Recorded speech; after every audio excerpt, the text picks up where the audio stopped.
I'm excited with this thing.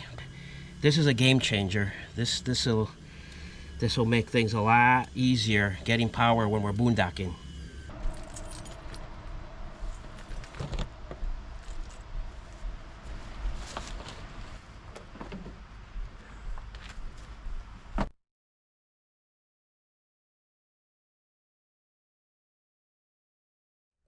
One of the things you have to do if you're going to be a full-time RVer is maintain your equipment.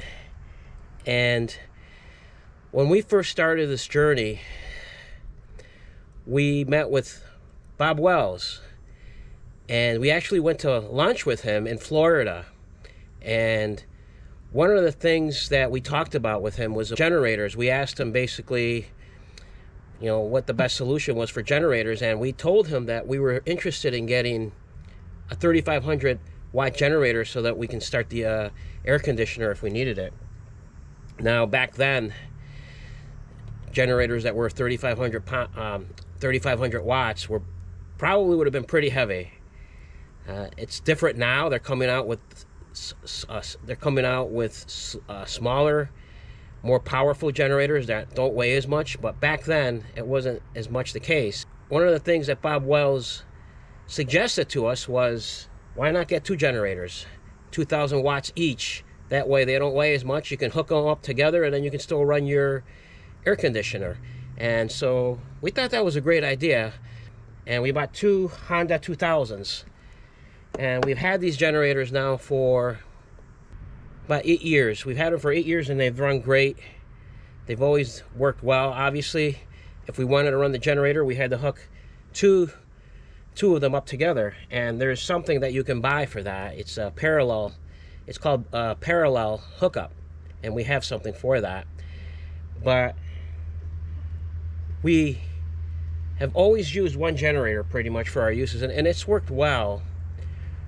But we notice sometimes when we try to run our air fryer, it gets pretty loud, and it does work hard.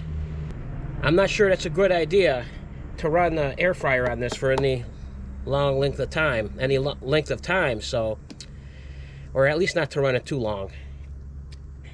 But going back to my original point, you always, when you're not using these on a consistent basis, you have to upkeep them. And by upkeeping, I mean you have to change the oil, and you have to start them occasionally. I have to start these two generators that we have every 2 weeks. Otherwise, I've discovered they won't start after a while if you do that. And you have to somehow service them yourself, or you have to get somebody else to service them. So what I do is I start them every 2 weeks. Let me start doing that with this one.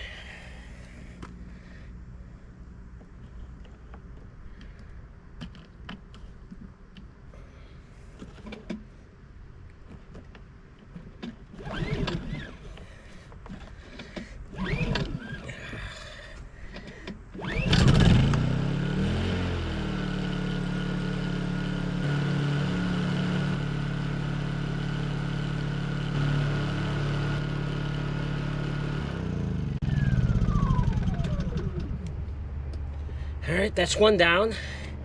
I'm gonna have to go start the other one and put this one back.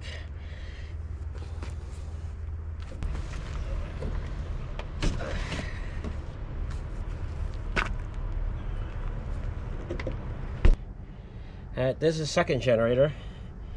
Now, this generator is the one we used to use a lot, and over time I started noticing that smoke was coming out of it, and you're going to notice that when I start this. I tried to get this service earlier this season. The coil had to be replaced, and somebody here was nice enough to replace the coil for us, but he wasn't able to do anything about the smoking that comes out of it. And basically the smoking, I tried to get the smoking taken care of, the smoke problem taken care of last year. I took it to a Honda shop somewhere. It wasn't a Honda shop, it was just a small engine repair shop, and they said it was the ring in there, something having to do with the ring with the oil. And he ordered a new part, but unfortunately the part didn't come in on time, so I had to go get the generator and take it back because we were getting ready to travel at that time. So that was never taken care of. So that's still an issue with this particular generator, but it works fine. It works great. So let me get it started.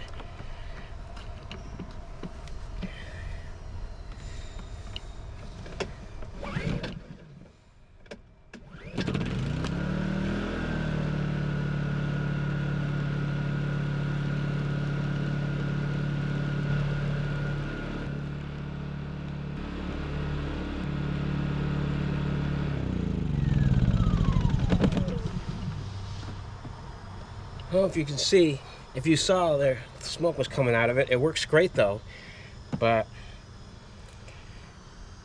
after a while, having to maintain 2 generators becomes too much. So it's kind of been a little bit extra work having to maintain 2 generators. So we're thinking about getting just 1 generator out there, looking for a good generator with a decent amount of wattage where we can run pretty much everything in our RV, including the air conditioner. Now, here's the thing. This past season when we were in Arizona, we had a soft start put on our air conditioner. And with that soft start, we would be able to run our air conditioner with 1 generator, this 2,000 watt generator that we have. Now, this generator, although it's 2,000 watts, it should say really how much it could run. Phase, frequency, maximum output. Anyway, we should be able to run our air conditioner with 1 generator, but still, I'd rather have just 1 generator, a different generator, and I'm thinking about selling these 2 generators that we have. They're still great generators, apart from the fact that this one smokes, but it works great. Somebody who's handy probably can take care of that smoking issue, and they'd have 2 great generators. But I'm looking at, like I said, different generators. I'm thinking about maybe getting a 4,000 watt generator, and the 4,000 watts, I've looked them up. Now the 3,000s and the 4,000 watts, there are generators that actually weigh as much as one of these, even though they have more power. And it'd be a lot easier to maintain 1 generator, like I said, in terms of changing the oil and in terms of having to start it every so often when I'm not using them, when we're not traveling as much. So that's one thing I think we're going to try to do. And but these generators have served us well. Honda 2000 generators, you can't go wrong with these. They're a little bit pricey, but they're very dependable, and they're awesome generators. Now, speaking of all this, we also have another power source which we got not too long ago, and I'll show you that real quick. Now, this gadget here is a Bluetti solar generator. It's 2,400 watts, and this came with some solar panels. This is a really cool thing to have, and maybe down the road we'll talk more about this, but you can never have too much power. And with this thing, we don't even have to run the generators. We can charge up everything inside the RV, basically hook it up to our AC hookup, and we can even run our air fryer with it, depending on how much power we get with our solar, which hopefully in Arizona would be a lot of solar power. But this is really an awesome thing. I'm excited with this thing, by this thing, and this is a game changer. This will make things a lot easier getting power when we're boondocking. It's awesome. It's an awesome thing, and we haven't really used it much.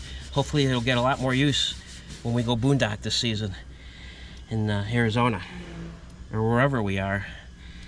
The only maintenance really that you have to do with this is when you're not traveling, when you're not really using it much, when you're not boondocking, when you have let's say you're hooked up to shore power and you're not using something like this, is that you have to always maintain it at least, I don't know, once every 3 months or so. Make sure it's at 50% power, and you should be good to go with it. So that's just some of the maintenance that I do, and that's some of the power sources that we have that I have to maintain. And it's not too bad. It's like anything else. Like if you live in a house, you have to do maintenance every now and then. you have to make sure everything's working good, and that's basically what I have to do every few weeks here.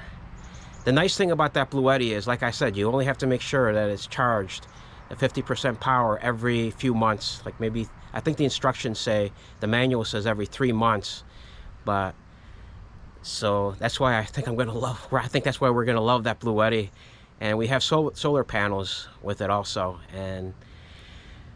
But what about you guys, especially you nomads or people that are out there in RVs, living in your RVs, or what kind of maintenance do you have to do? What kind of power sources do you have?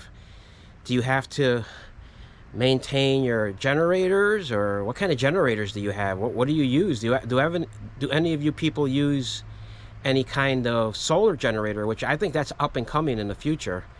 So I guess I better go in and see what Sharon's doing. I have to go eat lunch. Thank you for joining us.